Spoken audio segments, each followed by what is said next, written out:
We've got 3 characters rumored for the MCU and 5 spec books to go with them. Stay tuned. Bry's Comics. Welcome to Bry's Comics. If you're new here, please consider hitting subscribe because I'm always doing awesome giveaways and providing valuable content like this to have this hobby fund itself. And the giveaway for today's video is a Nice House on the Lake #1 exclusive set. It comes with the cover B and the Sanctum Sanctorum's Distressed Retro exclusive variant. You guys, this series, if you haven't read Nice House on the Lake, go get it. Go read it. Holy smokes, this series is going places. James Tynion IV does it again, and you will be hearing me talk about this series in upcoming videos. But you can win this awesome set. All you have to do is subscribe to the channel, like this video, and leave a comment down below. Also, over on the website, bryscomics.com, if you sign up for the newsletter, this is your last chance to get in on June's giveaway, which is a CGC 9.4 White Pages Marvel Premiere #16, the second appearance of Iron Fist, and a whole bunch of other first appearances. All you have to do is subscribe to the newsletter, and every month you stay subscribed, there's a new slab giveaway. About these spec videos that I do, I just wanted to mention that I put a lot of time and research into these specs. These aren't just books that I see come up on an app and say, oh, that'll make a good video, and go run to the mic.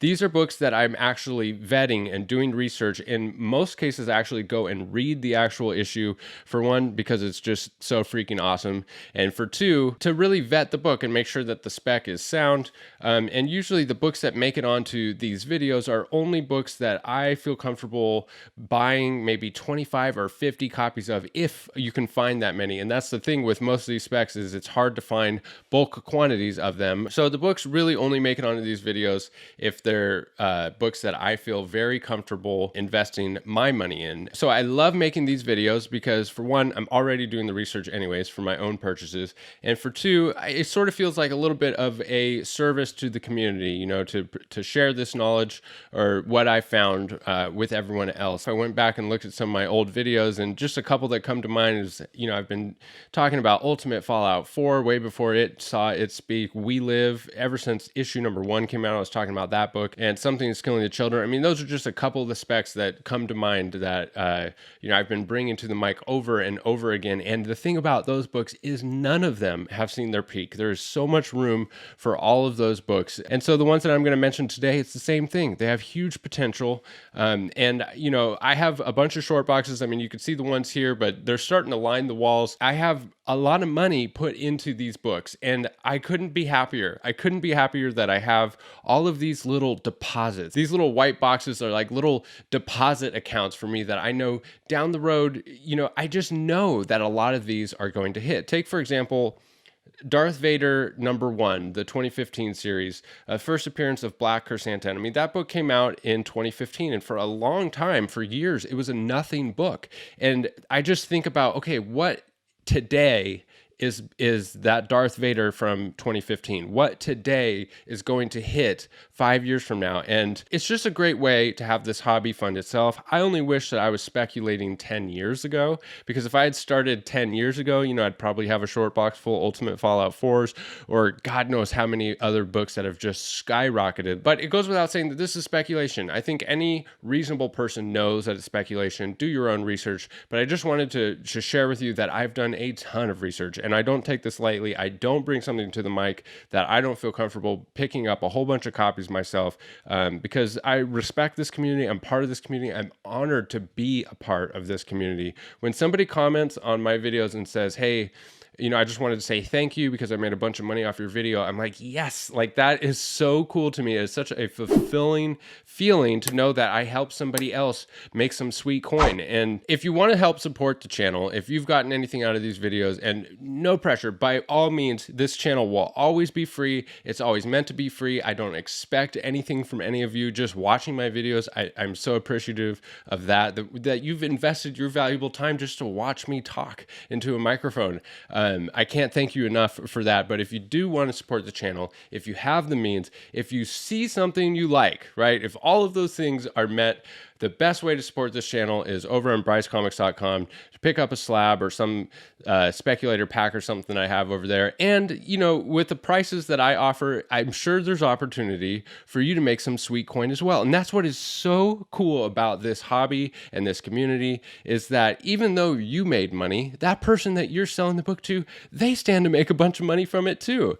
It's just such a cool, awesome hobby that we have, that the values of these books just go up and up and up. And if you give it enough time, it's just incredible what you can do. So all that to say, I appreciate all of you. I'm so grateful and thankful for all the support that you've given me so far. I'm honored to be a part of this community, and thank you for watching my videos. With that said, let's jump into these specs. So we have 3 characters that have either been teased, hinted at, or rumored for the MCU. And I did 2 other videos with cosmic characters recently as well. Make sure you go catch those if you haven't seen them. So this is the last installment of my cosmic spec videos. And the characters in this video are Beta Ray Bill, the High Evolutionary, and Korvac. Let's start with Beta Ray Bill. The most significant piece of setup for Beta Ray Bill coming to the MCU took place in Thor Ragnarok, where much of that movie took place on Sakaar, Grandmaster's planet, where Thor had to fight Hulk. And in that movie, there's the Grandmaster's Tower, and it has statues of all the prior champions. And on there, one of the prior champions was Beta Ray Bill.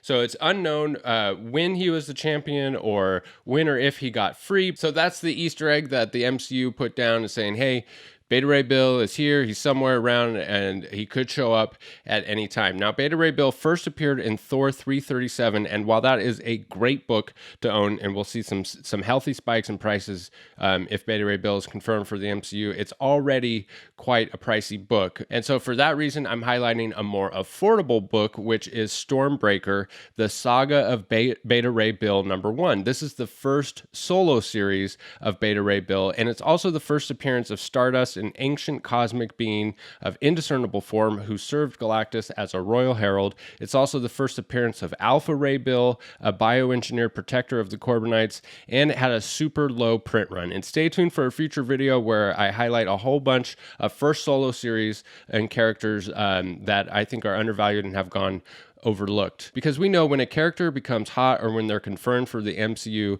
their first appearance, their second appearance, the origin, they go through the roof, but usually the last book to peak is the first solo series, and that's what we have here in this book. And so again, while all of the Beta Ray Bill keys have a good possible chance of ROI, this one is on the more affordable end and probably has a higher ROI. All right, so another spec for Beta Ray Bill is Guardians of the Galaxy #1, Volume 5 from 2019. There's a bunch of different Guardians of the Galaxy #1. I'm talking about Volume 5 from 2019. And I've talked about this book before in regards to Moondragon and Phyla-Vell, but it's coming up here again because of Beta Ray Bill. And so this is the first appearance of the new Guardians of the Galaxy in Star-Lord, Cosmic Ghost Rider, Phyla-Vell, Moondragon, Beta Ray Bill, and Groot. There are several new Guardians of the Galaxy team first appearance comic books, and this is important because James Gunn, the director for Guardians of the Galaxy, goes on record to say that the next Guardians of the Galaxy movie will bring an end to the current iteration of the team, adding, who knows, will take up the mantle after that. So it seems like a great time to go pick up all the different Guardians of the Galaxy first team appearances that have come since the current iteration that we're seeing in the MCU.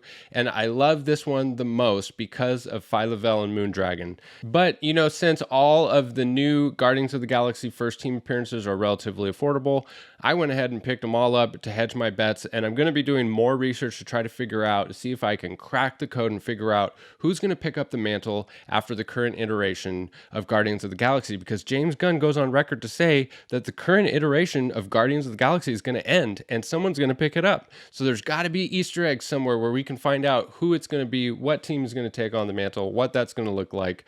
But if Marvel's doing their job right, they'll probably leave very little opportunity for us to crack that code. Next up, we're going to take a look at the High Evolutionary. And many people are speculating that the High Evolutionary will make an appearance in the next Guardians of the Galaxy movie because film director James Gunn has said that it will will focus a lot on Rocket Raccoon's origin, and the High Evolutionary is closely tied with Rocket Raccoon's origin. The High Evolutionary first appears in Thor 134, and he's a geneticist obsessed with evolutionary experimentation, hence the connection with Rocket Raccoon's origin. Thor 134 is also the first appearance of Man-Beast, a wolf modified by the High Evolutionary, and it's also the first cameo appearance of Fafnir. Since Thor 134 is already getting to be quite a pricey book, I would recommend Thor 135, which is the first full appearance of Fafnir, who's a dragon from the realm of Nastrond, and it's also the second appearance of the High Evolutionary. And so as that first appearance gets out of reach, I think that just the second appearance will definitely see a bump as well, and it's just a much more reasonable entry point on that book. So lastly, let's look at Korvac. Key Collector states that 2 inside sources have confirmed that Korvac will be in multiple upcoming Marvel projects. Although the sources are independent from one another and close to Marvel Studios, it is still unconfirmed until official word is released. And I've been using Key Collector long enough to know that when they bring an announcement like this to their app, it's pretty much a slam dunk. And there's really 2 keys that stand out for Korvac, and that's Giant Size Defenders number 3. This is the first appearance of Korvac. This is the slam dunk money book. It's already gotten pretty pricey. Awesome key to own regardless if Korvac shows up. But the more affordable option is Thor Annual number 6. This is the second appearance and origin of Korvac, and there's a couple little bonus specs with this book as well. It's the first appearance of the Acheronians and the first appearance of Brawl.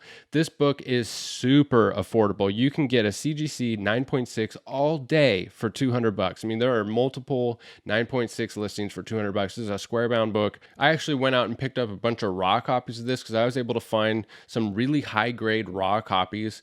And, you know, just in hopes of being able to press and clean some, and possibly get that 9.8 where, you know, you don't see a whole lot of 9.8s of Thor Annual number 6. It's just that super high investment grade. It's hard to get in high grade because it's a square bound book. So that's it for this video, guys. Don't forget to head over to brycecomics.com. I do believe that there is a whole bunch of new inventory over there. By the time you're watching this video, not sure exactly when this video is going to drop, but there should be a coupon code also floating around somewhere from one of my last videos or the last unboxing video. Sign up for that newsletter and get entered to win the free slab. And once again, thank you guys so much for all the support and for sticking with me all the way to the end of the video, and we'll catch you in the next video. Bye.